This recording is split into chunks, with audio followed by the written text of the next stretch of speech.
Welcome to a one-story teller, where we bring you the most shocking real-life stories of injustice, survival, and unexpected twists.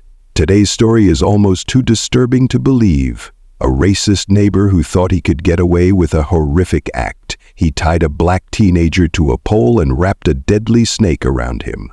But what happened next in court left the entire world in disbelief.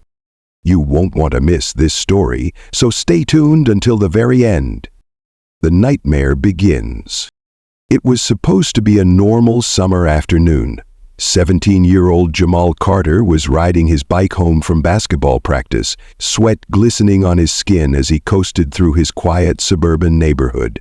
He had lived there his whole life, but he never quite felt welcome, not with neighbors like Earl Whitaker watching his every move.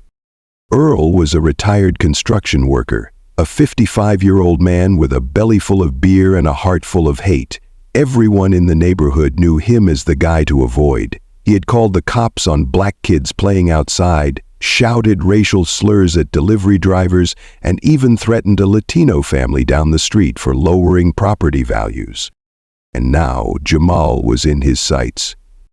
As the teen rode past Earl's house, he heard a voice bark out, "Hey, where do you think you're going, boy?" Jamal hit the brakes, his heart skipping a beat. He turned to see Earl stomping toward him, his face red with fury. "I live here," Jamal said, gripping his handlebars tightly. Earl scoffed. "Not for long. You and your kind are ruining this neighborhood. We need to teach you a lesson." Before Jamal could react, Earl lunged. A brutal punch to the stomach knocked the wind out of him. The bike crashed to the ground. Jamal tried to fight back, but Earl was twice his size.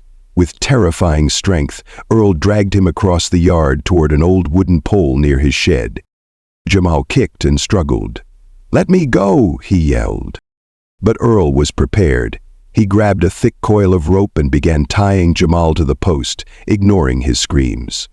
Then came the worst part. From inside his shed, Earl pulled out a massive black snake, its scales glistening in the sunlight. The creature hissed, its tongue flickering as it coiled around his arm. "You ever seen a real python up close, boy?" Earl sneered.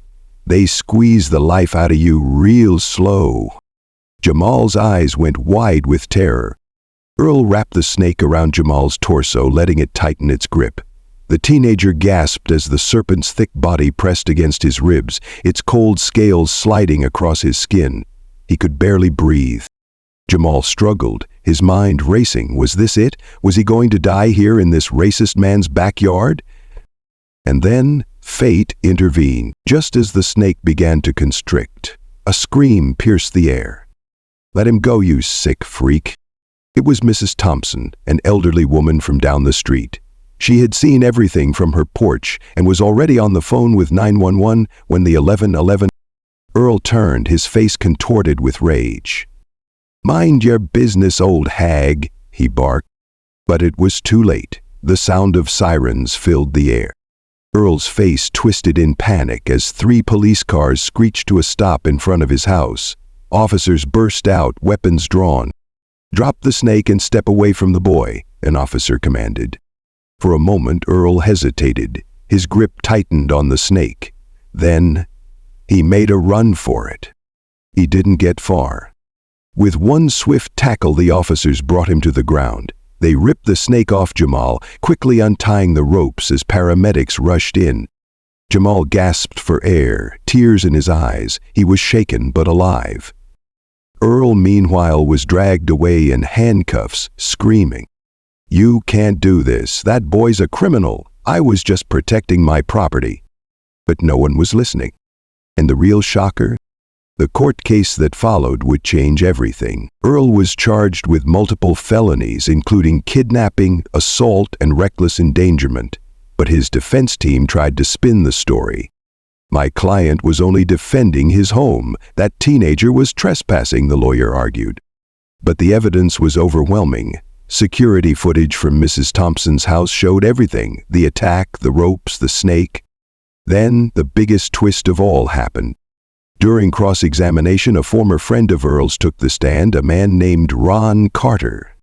Ron took a deep breath and looked at the jury. "Earl planned this," he said. "He's been talking about teaching a lesson to black kids for years. He said he wanted to scare one so bad they'd never come back to the neighborhood." Gasps filled the courtroom. The prosecution pounced. "So you're saying this was premeditated?" Ron nodded solemnly. "Yes, he bought that snake for this exact reason. This wasn't an accident. This was a hate crime." The jury didn't even need an hour to deliberate. Guilty. Earl Whitaker was sentenced to 35 years in federal prison. Justice had been served. With Earl behind bars, the neighborhood changed. The other racist neighbors who supported him grew silent, afraid of becoming the next target of justice. Jamel, despite his trauma, became an activist, speaking out about racial violence and discrimination. His story inspired millions across the country. And as for Mrs. Thompson, she became a local hero, receiving awards for her bravery. In the end, hate lost, justice prevailed. And a teenager who was almost silenced found his voice louder than ever before. This has been a One Storyteller, bringing you real-life stories that shock, inspire, and leave you thinking. What do you think about Earl's punishment? Did he get what he deserved? Should the sentence have been longer?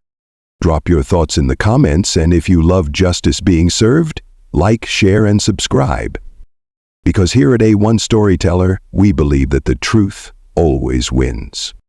Until next time, stay safe, stay aware, and never stop fighting for what's right.